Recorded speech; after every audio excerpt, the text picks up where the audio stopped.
And welcome back. Joining me now, former congressman from the great state of Texas, Tom DeLay. He's, of course, the former U.S. House Majority Leader and author of Revival, Revolution, Rebirth, a radical call from the former Majority Leader of the United States House of Representatives. Hello, sir.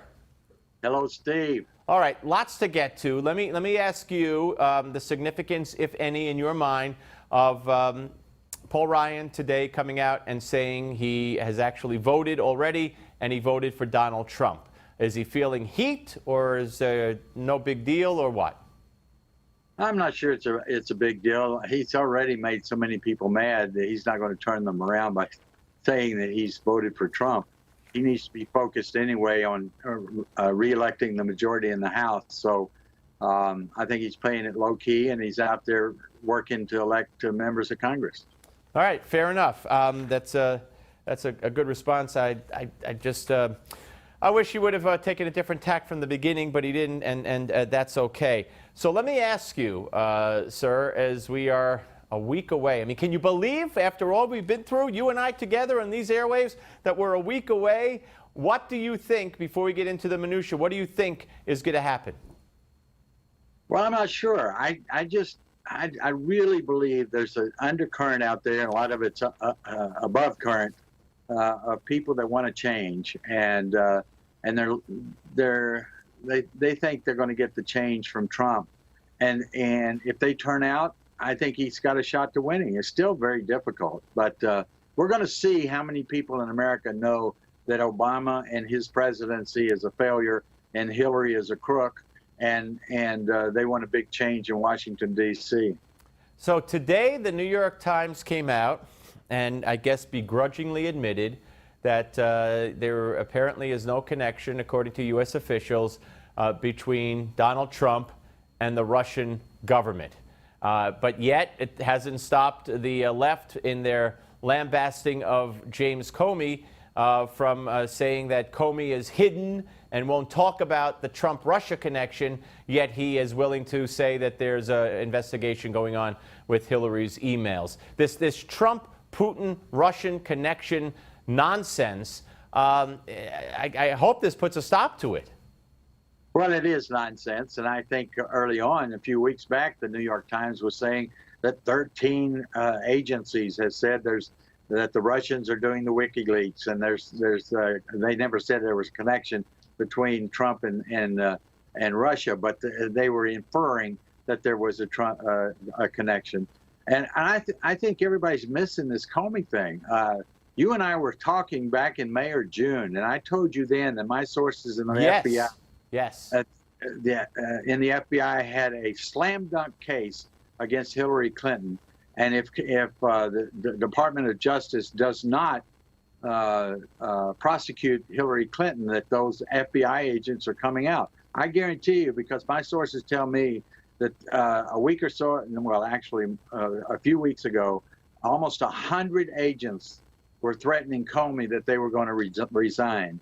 And that kind of pressure is what turned him around. It wasn't Comey or his integrity. I don't know what his integrity is. I know he made a huge mistake when he indicted Clinton not to be indicting her.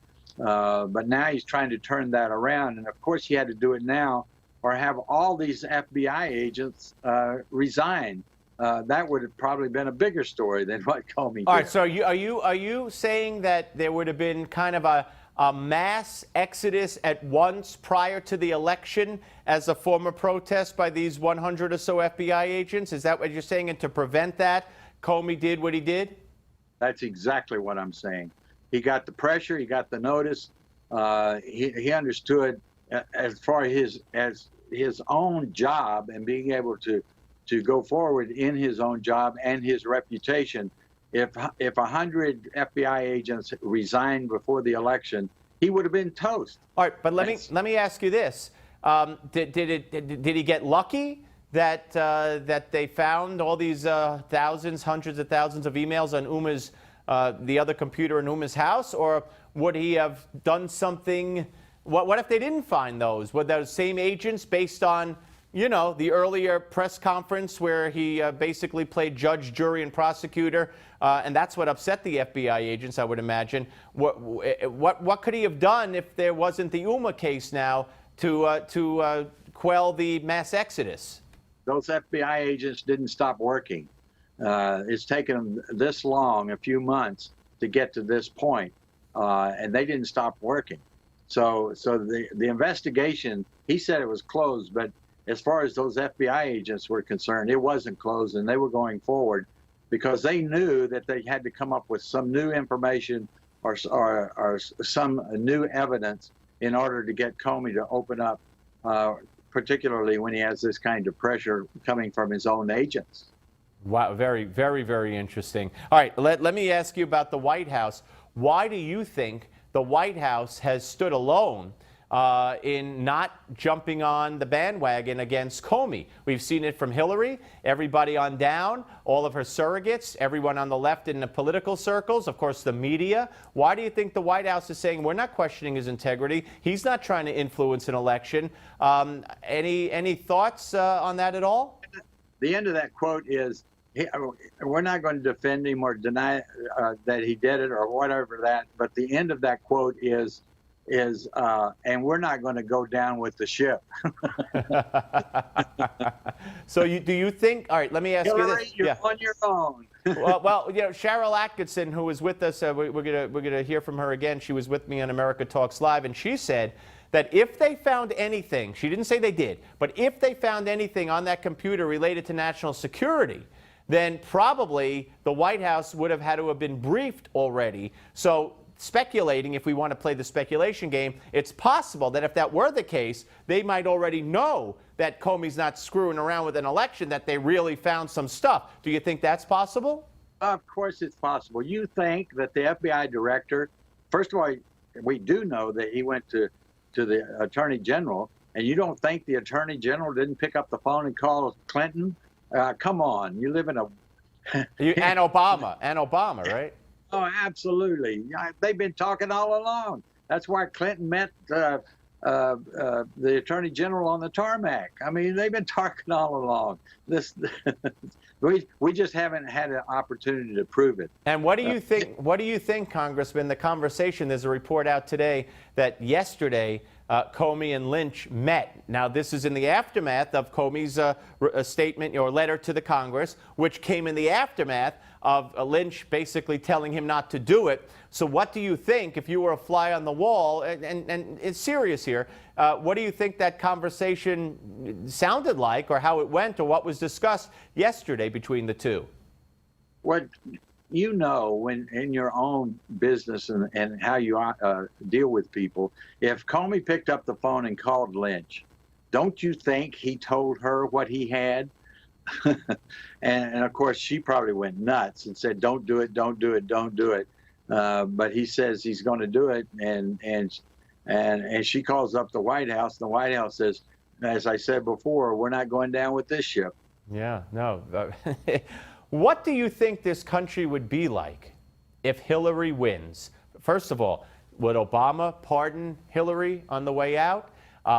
There'd be investigations because the House isn't going anywhere. Maybe even the Senate isn't going anywhere.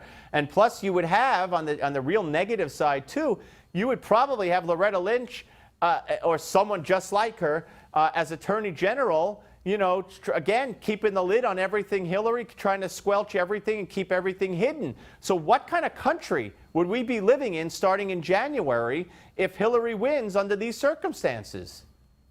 I would start impeachment hearings immediately, whether she's pardoned or not. If you were in the House? You bet. Absolutely. You can't have a criminal serving in the White House as President of the United States and Commander-in-Chief. It's impossible. So let's try her in the Senate. Well, okay. Now, first of all, do you think Paul Ryan and company would have the guts to do that? And then, do you think there's no way? I mean, the Republicans aren't going to increase their margin in the Senate anyway, and you know what? That they would get 60 votes to convict. Or 60, well, whatever they need, get 66 votes to convict, whatever. Go ahead. That's all speculative. We knew we didn't have the votes to convict in the Senate, but we impeached Clinton anyway, because we knew that it was our responsibility to do so. And you can't. The President of the United States is not above the rule of law, and if there's no other route, then the House has to act. And yes, I think they do have the guts to impeach Clinton if the American people demand it. Great. Congressman, eye-opening, enlightening as always. Thank you so much, sir.